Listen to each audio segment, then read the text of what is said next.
ధైర్యం కోల్పోయి నా డబ్బులు వస్తాయా రావా, నాకు పేమెంట్ అవుతుందా లేదా, నా కుటుంబ సమస్యలు ఎట్లా పరిష్కరించుకోవాలి, నా ఆర్థిక సమస్యలు ఎట్లా తీర్చుకోవాలనేటువంటిది ఒక రకమైనటువంటి భయాందోళన కార్యక్రమానికి ఇవాళ ప్రభుత్వం శ్రీకారం చుట్టిందనేటువంటి విషయాన్ని నేను ఈ సందర్భంగా మీ ద్వారా ప్రభుత్వానికి తెలియజేస్తా ఉన్నాను. ఎందుకంటే మార్చి 31 నుంచి రాష్ట్రంలో 61 సంవత్సరాలు నిండినటువంటి ఉద్యోగులకందరికీ కూడా పదవీ విరమణ ప్రారంభమైంది. జనవరి 25 వరకు దాదాపుగా 8,764 మంది రిటైర్ అయినారు. రిటైర్ అయినటువంటి వాళ్ళకి ఎవ్వరికి కూడా దాదాపుగా ఒక రిటైర్ అయినటువంటి ఉద్యోగి 30 ఏళ్ళు 35 ఏళ్ళు సర్వీస్ చేసి రిటైర్ అయిన తర్వాత వారికి రావాల్సినటువంటి దాని మీద ప్లానింగ్ చేసుకుంటారు. జీపీఎఫ్లో డబ్బులు దాచుకుంటారు. ఇందులో 2 జీపీఎఫ్, గ్రూప్ ఇన్సూరెన్సు, అలాగే జిఎల్ఐ 2 కూడా ఈ మూడిట్లో ఉద్యోగి జీతం నుండే కట్ అవుతుంది. ఉద్యోగి తను దాచుకున్న డబ్బులు కూడా తనకు దొరకకుండా, ఎందుకంటే గ్రాట్యుటీ కానీ కమిటేషన్ ఆఫ్ లీవ్ కానీ అవి పెన్షనరీ బెనిఫిట్స్, అవేమో ప్రభుత్వం నుంచి వచ్చాయి. కానీ ఇవి జీపీఎఫ్ కానీ జిఎల్ఐ కానీ ఇందులో ఉద్యోగే తన జీతంలో నుండి చివరంకమున ఉపయోగపడతాయని చెప్పి దాచుకొని డబ్బులు పెడితే ఇవాళ ఉద్యోగుల డబ్బుల్ని ఉద్యోగులకు ఇవ్వడానికి ఇవాళ ఈ ప్రభుత్వానికి మనసు రావడం లేదనేటువంటి విషయాన్ని మేము స్పష్టం చేస్తూ ఉన్నాం. ఏ ఉద్యోగికి రిటైర్మెంట్కి సంబంధించినటువంటి బెనిఫిట్లు ఈ రాష్ట్ర ప్రభుత్వం గత మార్చి నుంచి ఇప్పటి వరకు అయినటువంటి వాళ్ళకి ఎవ్వరికి కూడా ఇవ్వకుండా వేధిస్తూ ఉన్నది. అలా ఉద్యోగులందరూ కూడా ఒకవైపేమో హెల్త్ కార్డు లేవు. నిన్న మొన్న మీరు చూసిరు ఠాగూర్ హరినారాయణ సింగ్ అని పోలీస్ అధికారి 30 సంవత్సరాలు సర్వీస్ చేసిన తర్వాత రిటైర్ అయిన సందర్భంలో 2 కిడ్నీలు ఖరాబ్ అయితే ఆ కిడ్నీలకు డబ్బులు కడదామంటే కూడా డబ్బులు లేనటువంటి స్థితి. ఒక హరినారాయణ సింగ్ సంబంధించినటువంటి అంశమే కాదు, ఒక ఏఎస్ఐ, మీరు మహబూబ్ నగర్ సంబంధించినటువంటి ఒక ఏఎస్ఐ తను వీడియో తీసి ఇక నాకు డబ్బులు చెల్లించకుంటే నేను ఆత్మహత్య చేసుకుంటా అని వీడియోలు పెడితే అది పెద్ద వైరల్ అయి ప్రభుత్వం మీద ఒత్తిడి తెస్తే చివరికి ఆ ఒక్క ఆయనకు పేమెంట్ చేసినటువంటి సందర్భాన్ని చూసాం. ఎక్కడ కూడా ఏ పెన్షనర్ కూడా ఇవాళ నిద్ర లేని రాత్రులు గడుపుతూ ఉన్నాడు. సెక్రటరియట్కి పోయి రామకృష్ణారావును కలుస్తూ ఉన్నారు, కొంతమంది ఆర్థిక శాఖ మంత్రిని కలుస్తూ ఉన్నారు, కొంతమంది సంఘాలకు పోయి మొరబెట్టుకుంటూ ఉన్నారు. ఎక్కడ మొరబెట్టుకున్నా కూడా ఏ ఒక్కరికి కూడా సరైనటువంటి ఫలితాలు రాక ఇవాళ 8,764 మంది ఉద్యోగులు వాళ్ళ కుటుంబాలన్నీ కూడా రోదనతో ఆవేదనతో ఇవాళ ఈ ప్రభుత్వాన్ని శాపనార్థాలు పెడతా ఉన్నాయి. ఎందుకంటే ఎప్పుడు ఇటువంటి పరిస్థితి లేదు. రిటైర్మెంట్ కాగానే వెంటనే డబ్బులు వచ్చేటువంటి సందర్భం నుంచి ఇవాళ రిటైర్ అయినాక తమ డబ్బులు తాము తీసుకోవడానికి కూడా ఈ ప్రభుత్వాన్ని మొరబెట్టుకోవాల్సినటువంటి ఒక దుస్థితి దాపురించడం అనేటువంటిది ఇది చాలా తీవ్రమైనటువంటి అన్యాయంగా భావిస్తూ ఉన్నాం. చాలామంది ఉద్యోగులు ఇవి ఏం చేస్తారు, చివరికి అందరి దగ్గరికి పోతా ఉన్నారు. చివరికి హైకోర్టు కూడా దాదాపు 200 నుంచి 230 మంది ఉద్యోగులు హైకోర్టును కూడా ఆశ్రయించారు. హైకోర్టును ఆశ్రయించి మా పెన్షన్ డబ్బులు మాకు ఇవ్వండి అని హైకోర్టుకు పోతే హైకోర్టు కూడా కొన్నిట్లలో దాదాపు 100-120 ఆర్డర్లు కూడా వచ్చినట్టున్నాయి. వాళ్ళందరికీ కూడా పేమెంట్ చేయండి 4 వారాల్లో అని హైకోర్టు కూడా ఆదేశించింది. హైకోర్టు ఆదేశాన్ని కూడా ఇవాళ అమలు చేయకుండా మళ్ళీ ఏం చేయాలి, ప్రభుత్వ ఉద్యోగి మళ్ళీ కాంటెంప్ట్కు మళ్ళీ పోవాలి, మళ్ళీ డబ్బుల ఖర్చు. అంటే రిటైర్ అయినటువంటి ఉద్యోగిని సుఖంగా ఇంట్లో ఉంచేటువంటి పరిస్థితి నుంచి ఇవాళ పూర్తిగా కోట్ల చుట్టూ లేకుంటే సెక్రటరియట్ చుట్టూ లేకుంటే ఈ కుబేర్లో టోకెన్ నంబర్ తీసుకొని ఇలా సచివాలయం చుట్టూ తిరిగేటువంటి ఒక దుర్గతి పట్టడం అనేటువంటిది ఇది చాలా బాధాకరం. కేసీఆర్ గారు చాలా సందర్భాల్లో ఒక రిటైర్ అయినటువంటి ఉద్యోగికి పెన్షన్ బెనిఫిట్లు ఇచ్చి ఇంటి వరకు పంపించాలి, అదే రోజు పెన్షన్ కాగితాలు ఇవ్వాలని అనేక సందర్భాల్లో చెప్పి ఇంప్లిమెంట్ చేసినటువంటి సందర్భాన్ని చూసాం. అనేక సందర్భాల్లో రిటైర్ అయినటువంటి ఉద్యోగి మేమే ఉద్యోగ సంఘాల నాయకులుగా అనేక సమావేశాల్లో పోయి ఆ పిఎఫ్కు సంబంధించి లేకుంటే గ్రూప్ ఇన్సూరెన్స్కు సంబంధించినటువంటి చెక్కులు తయారు చేయించి కనీసం ఆ రిటైర్మెంట్ రోజున ఆ కుటుంబ సభ్యులందరి ముందు చెక్కులు ఇచ్చేటువంటి ఒక ఆనవాయితీ ఉండే. ఇవాళ ఏ ఉద్యోగికి కూడా అటువంటి ఇచ్చేటువంటి ఒక పరిస్థితి లేనటువంటి సందర్భం కనబడతా ఉంది. ఇది రాజ్యాంగం కల్పించిన హక్కు. ఇదేదో వీళ్ళు ప్రభుత్వాలు ఏదో భిక్షంలాగా భావిస్తూ ఉన్నాయి ఉద్యోగికి ఇచ్చేటువంటి పెన్షన్ హక్కులు. కాన్స్టిట్యూషన్లో 14, 16, 21 ఆర్టికల్ చాలా స్పష్టంగా చెప్తా ఉన్నాయి. ఇటీవలనే ఒక సుప్రీంకోర్టు జడ్జి కూడా దీని మీద వ్యాఖ్యానించినటువంటి సందర్భాన్ని నేను ఈ సందర్భంగా గుర్తు చేస్తా ఉన్నాను. సుప్రీంకోర్టు జడ్జి కూడా చివరికి అనాల్సి వచ్చింది, మా ఉద్యోగులకు రావాల్సినటువంటి ఏవి రావడం లేదనేటువంటి ఒక భావన మరి చేసినటువంటి పరిస్థితి కనబడతా ఉంది. రిటైర్ ఉద్యోగులకు సంబంధించినటువంటి ఇవన్నీ కూడా ఇందులో దాదాపుగా ఇంతకుముందే నేను ఈ సమావేశం పెట్టే ముందే జిల్లాలతో కొందరితో మాట్లాడితే దాదాపుగా 400 నుంచి 500 మంది ఉద్యోగులు చనిపోయారు. కొంతమంది సర్వీస్లో ఉండగా చనిపోయారు, తర్వాత చనిపోయారు. ఆ చనిపోయినటువంటి ఉద్యోగులకు సంబంధించినవి కూడా చనిపోయిన ఉద్యోగులకు కూడా కనీసం పెన్షన్లు కానీ వీటికి సంబంధించినటువంటి గ్రాట్యుటీ కానీ ఇవి కాలేదు. మేము ఈ ప్రభుత్వాన్ని డిమాండ్ చేస్తూ ఉన్నాం, మీరు ఆత్మహత్య చేసుకుంటేనే ఇస్తారు, చస్తేనే ఇస్తారు అనేటువంటి పరిస్థితి ఇలా దాపురిస్తూ ఉంది. కనీసం చనిపోయినటువంటి ఉద్యోగులనైనా ఫస్ట్ ప్రియారిటీగా మీరు వాటిని క్లియర్ చేయండి. వాళ్ళ కుటుంబాలు రోధిస్తూ ఉన్నాయి, వాళ్ళ కుటుంబాలు దిక్కులేని కుటుంబాలుగా మారేటువంటి అవకాశం ఉంది.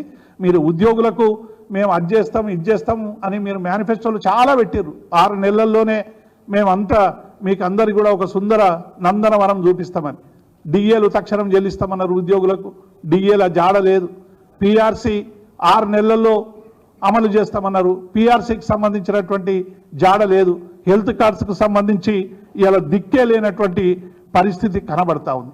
రెండో వైపు చిన్న తరగతి ఉద్యోగులు ఇలా 1వ తారీఖున మేము వేతనం ఇస్తున్నాం గొప్పగా, గతంలో మీరు ఇయ్యలేదు 1వ తారీఖు వేతనం అని పదే ఇలా కాంగ్రెస్ నాయకులు అనేక మంది కూడా అనేక సందర్భాల్లో మాట్లాడుతూ ఉన్నారు.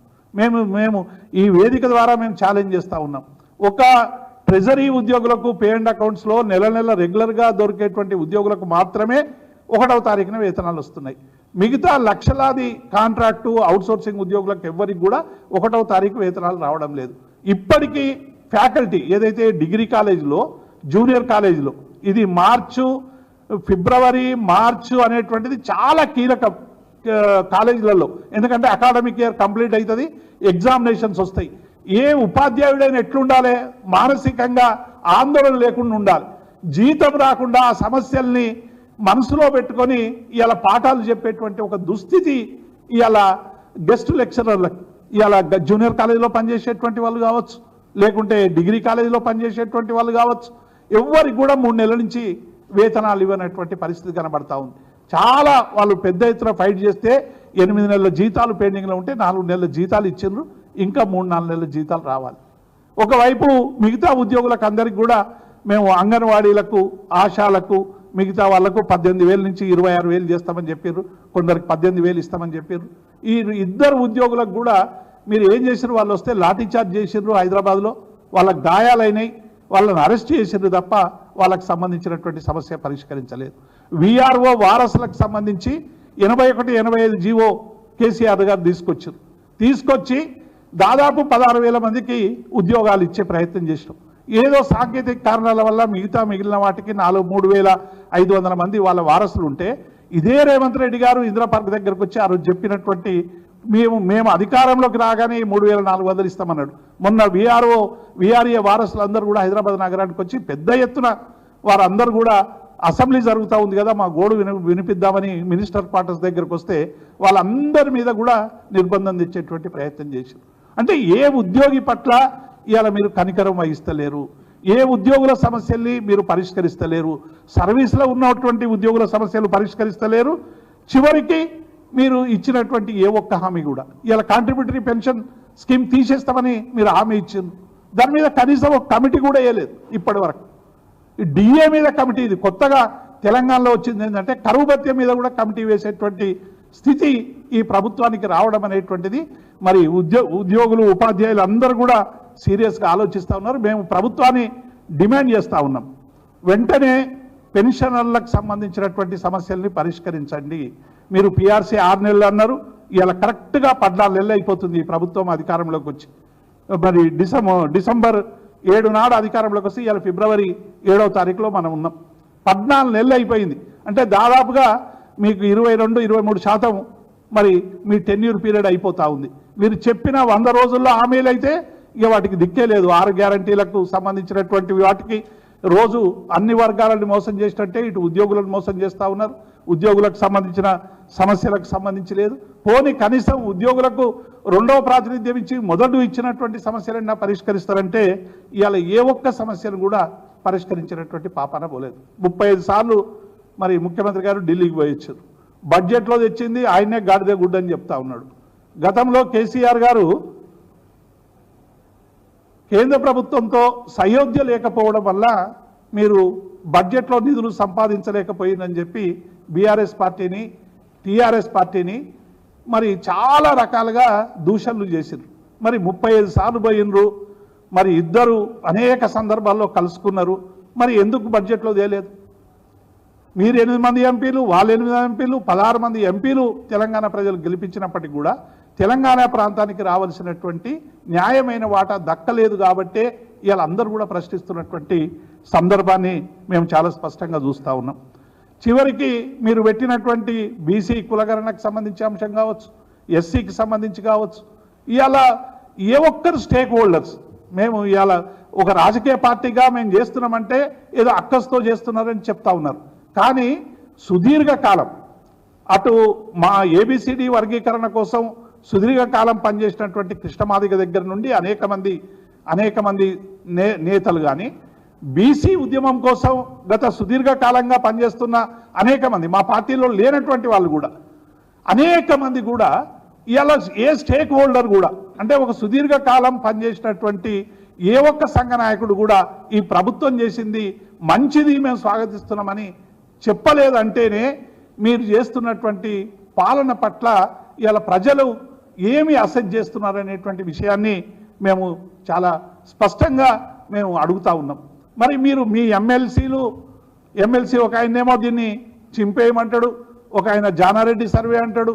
మరి ఇన్ని అన్నటువంటి వాళ్ళు మళ్ళీ ఇలా బీసీలకు సంబంధించి ఎస్సీలకు సంబంధించి మేము ఛాంపియన్ము ఒకవైపు లెక్క తగ్గిస్తారు. భారతదేశ వ్యాప్తంగా జనాభా పెరుగుతుంది, తెలంగాణ మాత్రం జనాభా తగ్గుతుంది. మరి రేవంత్ రెడ్డి గారు దీని మీద ఏమైనా కమిషన్ ఇస్తారేమో చూడాలి. అన్నిట్ల మీద కమిషన్ ఇస్తున్నారు కాబట్టి తెలంగాణలో జనాభా ఎటు పోయిందని. ఒకవైపు ఏమో దేశవ్యాప్తంగా బీసీల జనాభా పెరుగుతుంది, మిగతా జనాభా పెరుగుతుంది, తెలంగాణలో కూడా మరి తగ్గించేటువంటి ప్రయత్నం కనబడతా ఉంది. కాబట్టి ఇలా కాంగ్రెస్కు సంబంధించి ఇలా 6 గ్యారంటీలలో 7వ గ్యారంటీ కూడా ప్రజాస్వామ్య పునరుద్ధరణ అన్నారు. అది కూడా ఇలా నిర్బంధం పేరు మీద ఇలా సోషల్ మీడియా దగ్గర నుంచి కార్యకర్తల దగ్గర నుంచి ప్రతి ఒక్కరిని కూడా వేధించేటువంటి అరెస్టులు చేసేటువంటి ప్రయత్నం చేస్తున్నారు తప్ప ఏమీ ఒరిగినటువంటి పాపాన పోలేదు. చివరికి ఏమైనా మన ప్రాజెక్టుల గురించి అయినా ఏమైనా చర్చించి ప్రాజెక్టులను సాధిస్తారేమో. ఒక జాతీయ ప్రాజెక్టు మాకు బీజేపీకి మధ్య వైరుధ్యం ఉండడం వల్ల కేసీఆర్ మీద కోపం వల్ల తెలంగాణ ప్రజల మీద చూపించి జాతీయ ప్రాజెక్టుకి ఇవ్వలేదని అనేక సార్లు వాళ్ళు అన్నారు, అనేక మంది కూడా ఆరోపణలు చేశారు. మళ్ళీ పాలమూరు ప్రాజెక్టుకు మరి జాతీయ హోదా తీసుకురాలేకపోవడం ఎవరి చేతగా అంతరమని మేము ఈ ప్రభుత్వాన్ని ప్రశ్నిస్తున్నాం. మొన్న చాలా స్పష్టంగా పార్లమెంట్లో చెప్పేసారు, చేతులు ఎత్తేసారు, పాలమూరు ప్రాజెక్టుకు సంబంధించి జాతీయ హోదా లేదనేటువంటి పని. మరి ఇవన్నీ కూడా ఇవాళ ప్రజలందరూ కూడా ఆలోచిస్తున్నారు. ఒకవైపు ఇన్నిసార్లు ఢిల్లీ తిరిగితే బడ్జెట్లోనేమో గాడిదగుడ్డు, అది వేరే విషయం. కనీసం నీ మంత్రివర్గ విస్తరణకు కూడా ఇలా అనుమతి తెచ్చుకునేటువంటి పరిస్థితి కనబడతా ఉంది. కనీసం ఈ పార్టీకి సంబంధించిన కమిటీలకు కావచ్చు, లేకుంటే మంత్రులు కీలకమైన మంత్రులు లేరు. ఇలా గురుకుల విద్యాలయాల గురించి ఎంత రచ్చ జరిగింది మనం అనేక సందర్భాల్లో చూసినాం. విద్యాశాఖ మంత్రి లేడు, అనేక మంది మంత్రులు కూడా అనేక శాఖలకి ఇలా లేకపోవడం వల్ల 14 నెలల పనితీరంతా కూడా ఇలా ప్రజల కోసం కాకుండా కేవలం మీరు ఏఐసిసి మెప్పు కోసం, కాంగ్రెస్ నాయకుల మెప్పు కోసం పరిపాలన జరుగుతున్నది తప్ప ప్రజల మెప్పు కోసం ఏం పరిపాలన చేసింది అనేటువంటి విషయాన్ని ఇలా ప్రజలందరూ కూడా ఆలోచిస్తూ ఉన్నారు. ఇక చివరికి శాసనసభ పెడితే కూడా శాసనసభ జనగణన కోసం ఆ బిల్లు గురించి శాసనసభ పెడితే చివరికి జనగణన వాడి 2 నిమిషాల్లోనే పూర్తి చేస్తే మొత్తం నవ్వుకునేటువంటి పరిస్థితి కనబడతా ఉంది. రేవంత్ రెడ్డి గారికి మేము ఇప్పుడైనా పెడతా ఉన్నాం, మేము రిక్వెస్ట్ చేస్తూ ఉన్నాం, డిమాండ్ చేస్తూ ఉన్నాం. ఇవాళ ప్రజలకు సంబంధించినటువంటి ఏ ఒక్క సమస్య పరిష్కారంగా చేయలేక ప్రభుత్వం అంతా కూడా ఇవాళ అన్ని వర్గాలను మోసం చేస్తూ ఉన్నది. ఏ ఒక్క వర్గం కూడా ఇవాళ ఈ 14 నెలల్లో మేము సంతోషంగా ఉన్నామని భరోసా ఇచ్చేటువంటి ప్రయత్నం చేయలేదు. రైతుల పరిస్థితి అంతే, ఉద్యోగుల పరిస్థితి అంతే, రిటైర్ ఉద్యోగుల పరిస్థితి అంతే, నిరుద్యోగుల పరిస్థితి అంతే, అన్ని వర్గాల ఉద్యోగులు